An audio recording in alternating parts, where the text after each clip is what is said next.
La cuisine impériale est l'une des cuisines les plus raffinées de la gastronomie chinoise. Elle est composée de recettes spécialement conçues pour la famille impériale et dès le XIVe siècle fait référence aux mets servis à la cour impériale. Ces mets se sont ensuite popularisés et aujourd'hui nous pouvons les déguster dans certains restaurants de la capitale chinoise. Bonjour à tous, et oui, comme vous l'avez peut-être deviné, aujourd'hui nous allons nous intéresser à la cuisine impériale. Et bien que la cuisine de la cité interdite, le lieu où l'on préparait les différentes recettes pour la famille impériale d'enfants, n'est plus opérationnel aujourd'hui, nous pouvons toujours goûter à ces délices grâce au restaurant qui se trouve juste à côté de moi, qui s'appelle Yushan, ce qui signifie littéralement en chinois cuisine impériale. Allons donc rejoindre le chef Cho sans plus tarder. Je suis Lisa et bienvenue dans Secret Chef, l'émission qui donne l'expo.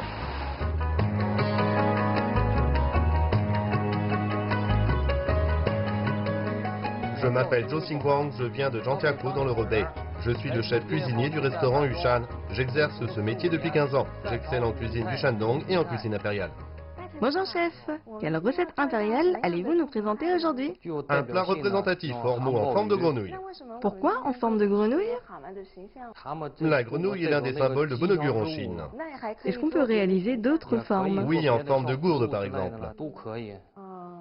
C'est vrai que le crapaud ou la grenouille à trois pattes symbolise dans le feng shui traditionnel chinois la richesse, l'argent et puis la prospérité. Ok, et qu'est-ce qu'il nous faut? On a besoin d'un poisson plat, des ormeaux, d'un concombre, de la sauce d'ormeau, du gingembre, du vin jaune, de l'huile de poireau, du sel, de l'essence de poulet, des petits pois, du saindoux, d'un œuf et de la fécule liquide. D'abord, on blanchit les ormeaux 3 à 5 minutes. Ensuite, on les fait tremper une demi-heure. On les fait tremper dans Un bouillon de poulet? Et si on n'a pas de bouillon, on peut tout simplement utiliser de l'eau? Oui. Il faudra l'assaisonner avec de la sauce d'ormeau. Et l'ormeau, c'est un produit de luxe, n'est-ce pas? Oui, tout à fait. C'est quelle sorte? Des ormeaux en conserve. Les ormeaux frais sont plus difficiles à préparer. C'est plus pratique comme ça. L'ormeau, c'est un mollusque à coquille unique qui vit dans les eaux peu profondes sur des rochers. En français, on le surnomme également les oreilles de la mer. Autrefois, c'était un symbole du statut social et de bon goût des Chinois. Donc, je les verse directement? Oui. On utilise quelle quantité de bouillon? À peu près 1 litre. Bien. Il faut submerger les ormeaux. Oui, c'est ça. Très bien. Maintenant, on allume. On cuit à feu doux jusqu'à ébullition et on assaisonne. De l'essence de poulet. Un peu? Oui. De la sauce d'ormeau. Qu'est-ce que c'est? Une sauce extraite d'ormeau. Je peux? Bien sûr. Ça sent très bon. On sent les notes des fruits de mer. Oui, tout à fait. C'est pour faire ressortir les saveurs de la mer. Ça se trouve en magasin? Oui, on peut l'acheter partout. On en met beaucoup? Juste un peu. Bien. Ensuite, du vin jaune pour rehausser les arômes. On peut tout simplement utiliser du vin de cuisine. Oui, tout à fait. Une cuillère. Des tranches de gingembre. 5 ou 6. Oui. Des tranches de poireaux, 2 ou 3. C'est tout. Lorsque ça bout, on laisse mijoter 3 à 5 minutes. On verse dans un grand bol et on laisse tremper. On peut donc profiter de ce moment pour passer à la prochaine étape. Ça vous va? Oui. Alors, qu'est-ce qu'on fait? Il faut couper et hacher le poisson. C'est un très beau filet. Il est net et blanc. On le coupe comment? En fines lamelles. On fait de tout petits morceaux. Oui, c'est ça. Aujourd'hui, on le fait au couteau, mais à la maison, on peut également utiliser un mixeur, n'est-ce pas? Oui, tout à fait. Ça marche très bien avec un mixeur. Et c'est beaucoup plus pratique. Oui. Maintenant, on le hache. Il faut être soigneux et le transformer en purée. Il faut faire attention à ne pas se couper les doigts. On peut aussi le faire avec le dos du couteau.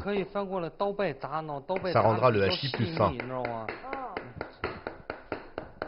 Il faut hacher pendant environ combien de temps? 10 à 20 minutes quand même. Bon, les ormeaux sont prêts, je peux les sortir? Oui, ils ont bien absorbé les saveurs du bouillon.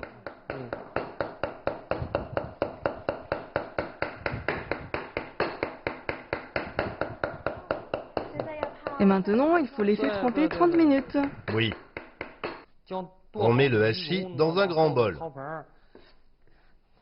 Maintenant, on l'assaisonne de l'essence de poulet. Un tout petit peu. Oui, du sel, du saindoux. Si on n'a pas de saindoux, on peut utiliser de l'huile végétale. Oui. Après du vin jaune, de l'huile de poireau, un peu. Il faut bien mélanger. On doit mariner combien de temps? 3 à 5 minutes. Il faut bien mélanger pour obtenir la bonne consistance. Un peu de bouillon de poulet. Quel est son effet? Il attendrit le hachis. Il faut ajouter un peu d'humidité. 2 cuillères. Oui. On mélange dans un seul sens. Oui, il ne faut pas mélanger dans tous les sens, sinon le hachis aura moins de consistance. Maintenant, on ajoute un blanc d'œuf. Un seul. Oui.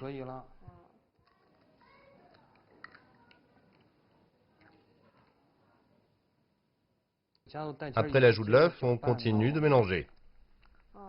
Le hachis a déjà changé de texture. Oui, on peut le mettre de côté. On sort l'ormeau et on le sèche. Avec une serviette. Oui, il faut enlever le surplus d'eau.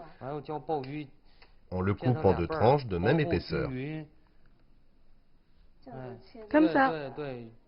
Après l'avoir coupé en tranches, on utilise un ciseau pour former les cuisses de grenouille. On commence à façonner une grenouille. Oui, c'est sa partie ventrale.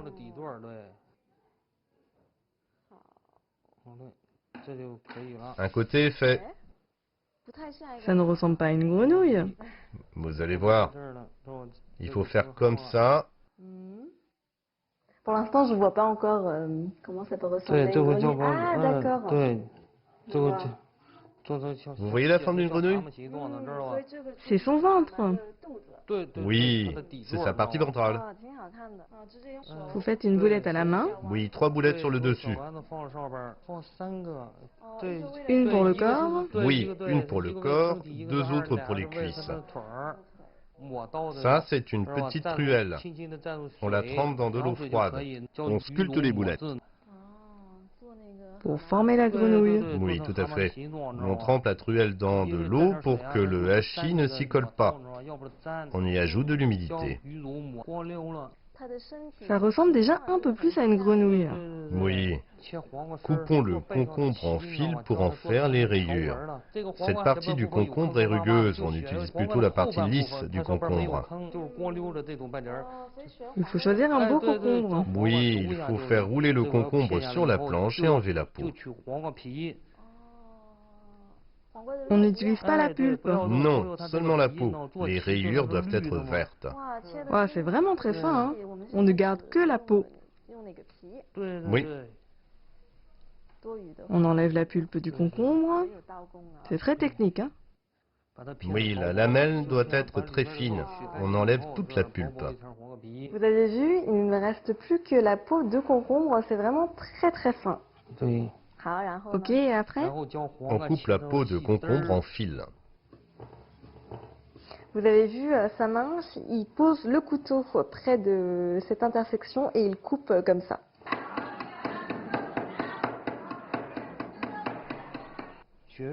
On en sélectionne 3 ou 4 pour les rayures.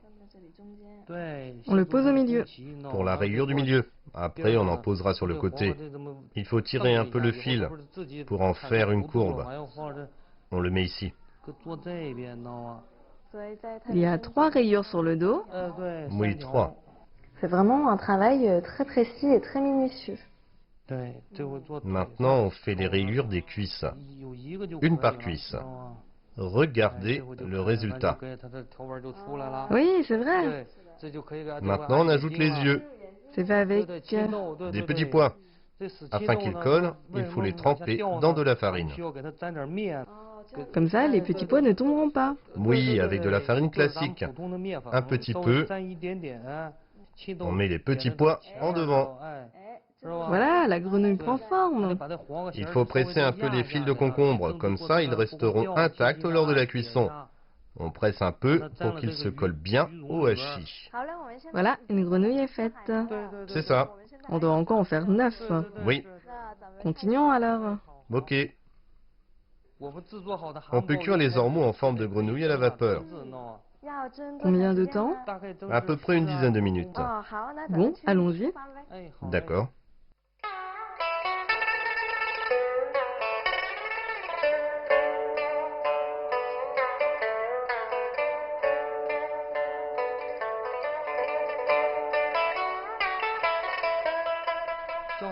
On met maintenant les ormeaux cuits dans une assiette. La forme n'a pas du tout changé, ils n'ont pas rétréci. Non, ça n'a pas bougé.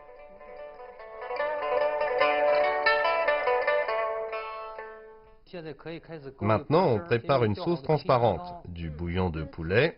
On fait une sauce pour verser dessus. Oui, sur les ormeaux. Un peu de sel et d'essence de poulet. On laisse fondre dans le bouillon. Oui, c'est ça. Après, on utilise de la fécule liquide. De la fécule liquide classique. Oui. On fait une fine couche pour que le plat soit plus brillant. Dans la cuisine chinoise, à part la sauce transparente, il y a d'autres types de sauces. Il y a la sauce rouge et la sauce épaisse jaune. Et pour ce plat, on fait une sauce transparente. Comme le blanc est la couleur dominante de cette recette, on utilise cette sauce. On attend que le bouillon soit bien chaud. On verse la fécule liquide quand ça bout. Bien, c'est prêt? Ça bout. On peut commencer à épaissir la sauce. Très bien. On n'en utilise qu'un peu. Oui. Il faut remuer doucement. La sauce s'épaissit déjà. Oui. C'est de plus en plus épais. On en rajoute. Oui, seulement un peu. Il ne faut pas trop en mettre. Sinon, la sauce sera trop épaisse. Il faut obtenir quelle consistance? Il faut que la sauce tienne bien. On éteint. On verse directement. Oui, un peu d'huile Pourquoi faut-il encore ajouter de l'huile? pour améliorer la brillance de la sauce. C'est vrai qu'on n'a pas utilisé d'huile lors de la cuisson. Non, il ne faut pas car la sauce n'aura pas cet aspect brillant. Un peu d'huile de poireau pour enrichir les saveurs. On verse sur le côté ou... Directement sur les ormeaux. Regardez, ça brille. Il faut en verser sur chaque ormeau.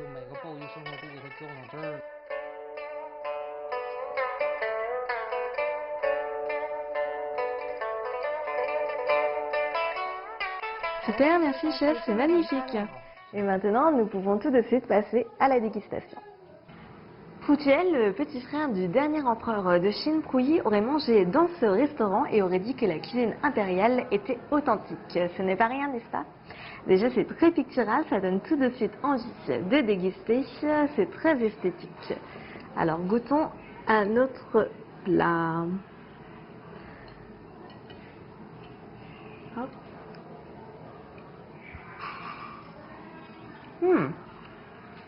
Il y a une petite couche de sauce qui nappe tout le plat, on dirait un peu un petit lac. On sent bien les saveurs de la mer, c'est très iodé, on sent bien la fraîcheur du poisson. L'ormeau a une consistance assez douce. Je pensais qu'il y allait avoir une vraie mâche, une texture assez ferme, mais en fait, dès qu'on croque, ça fond un peu sous la langue. Voilà, en tout cas, cette recette est vraiment très réussie. Et je vous conseille de la réaliser au moins une fois à la maison, car après tout, ça fait partie du culte de la cuisine impériale. Et voilà, je vous dis à très bientôt dans Secret Chef.